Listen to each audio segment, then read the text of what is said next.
ক্লাবের চাঁদা না দেওয়ায় সরকারি কাজের সঙ্গে যুক্ত শ্রমিকদের পিটিয়ে টাকা লুটপাট করলো কিছু দুষ্কৃতী। ঘটনা কমলা সাগরের। অভিযুক্তদের বিরুদ্ধে থানার দ্বারস্থ অসহায় শ্রমিকরা। ক্লাবের চাঁদা না দেওয়াতে সরকারি কাজে বাধা কমলা সাগরের বিধায়কের দলের সাঙ্গপাঙ্গদের। অভিযোগ অসহায় দিন মজুরদের। আরও অভিযোগ তাদের মারধর করে লুট করে নেওয়া হয় মোবাইল থেকে শুরু করে নগদ 30,000 টাকা। শেষ পর্যন্ত 2 লক্ষ টাকার দাবি করে এই দুষ্কৃতীরা।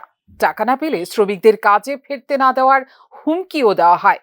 এই ঘটনার পর 8 জন দিনমজুর 5 দুষ্কৃতীর বিরুদ্ধে আমতলী থানায় মামলা করেন। আমরা শেয়ারকুট সনকলা দীর্ঘ প্রায় 1 মাস ধরে আমরা কাজ করতেছি, ডিডব্লিউএসের কাজ, ঠিক আছে, এটা সরকারি কাজ, ঠিক আছে। তো আমরা বাড়ি বাড়ি প্ল্যাটফর্ম বানাই, জলের সাপ্লাই লাইন দিতেছি, দীর্ঘ 1 মাস ধরে করতেছি, কোনো অসুবিধা হতেছে না, কোনো প্রবলেম হতেছে না।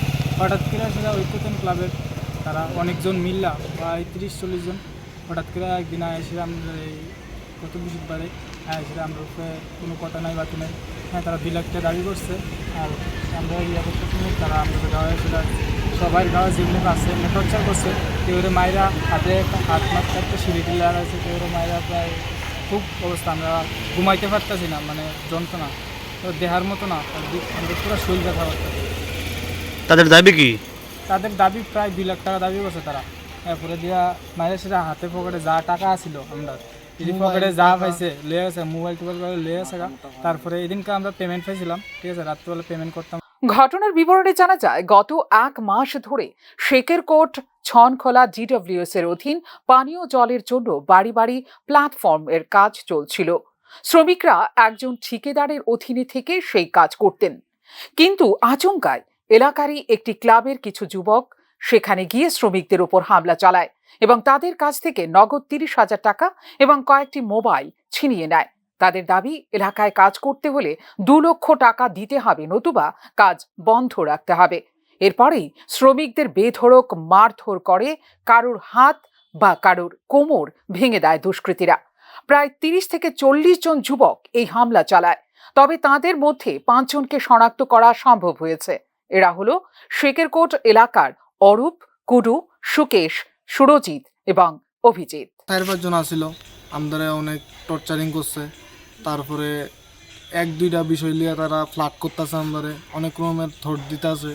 তারা 2 লাখ টাকা দিতে হইব। এর মধ্যে 4-5 জন আমরা চিনি বা সোশ্যালের থেকে নামটাম বাই করছি। যেমন হোক, একজনের নাম হচ্ছে অরূপ ঘোষ, একজনের নাম সুরজিৎ ঘোষ, আরেকজনের ডাক নাম কুডু, আরেকজনের নাম সুকেশ, অভিজিৎ, এমন তার একটা নাম। তোমরা কি করছে কি? আমরা তো মানে এদিনকে আমরা পেমেন্ট হইব, মানে আমরা কাজ মোটামুটি শেষ। আমরা পরের দিন আমরা এদিক থেকে বাইরে হয়ে যাবো।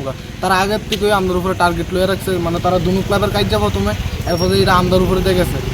তারা সেটা কোনো কথা নাই বাকি নেই, আমরা উপরে যেভাবে পারছে।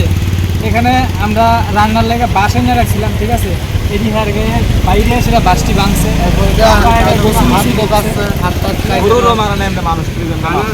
এই ঘটনায় নিরীহ হতদরিদ্র শ্রমিকরা বিচার পান কিনা এখন সেটাই দেখার।